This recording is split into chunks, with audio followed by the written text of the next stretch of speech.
Terhitung sampai dengan 9 kloter jemaah calon haji embarkasi Palembang, Balai Kekarantinaan Kesehatan BKK kelas 1 Palembang mencatat 80% jemaah terindikasi resiko tinggi.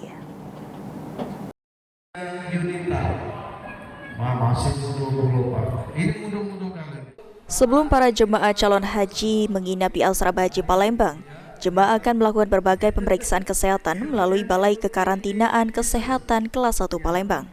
Kepala BKK kelas 1 Palembang, Emilia Rosa mengatakan, sebanyak 80% JCH embarkasi Palembang terindikasi jemaah resiko tinggi.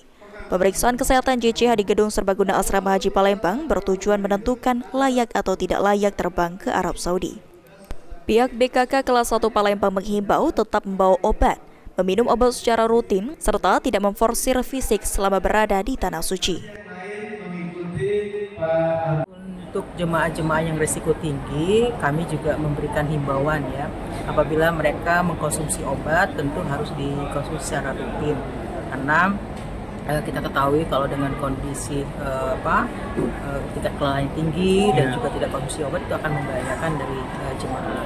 Jadi salah satu himbauan kita kepada jemaah dan termasuk juga kita meminta mereka untuk tidak memforsir fisik mereka kalau misalnya mereka tidak merasakan sehat.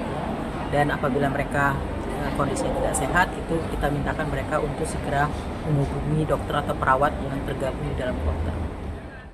Sementara itu, salah seorang JCH kloter 9 embarkasi Palembang, Yan Rozi, mengungkapkan, pemeriksaan kesehatan yang dilakukan oleh BKK kelas 1 Palembang meliputi pemeriksaan penyakit bawaan diderita jemaah.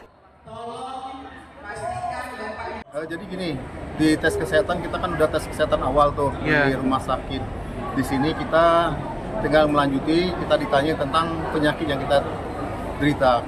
Saya misalkan punya penyakit darah tinggi, jadi saya punya obat-obatan yang selama saya konsumsi selama ini. Jadi obat itulah yang kita kasih tahu sama petugas kesehatan di sini. Setelah melakukan pemeriksaan kesehatan dilanjutkan ke kamar ya Pak ya? Ya benar, ke kamar, terus pembagian kamar untuk kita di sini. Dan esoknya berangkat ya? Besok kita berangkat menuju Madinah. Semalam kita tidur di Asrama Haji. Hafidz Zainul, Pol TV.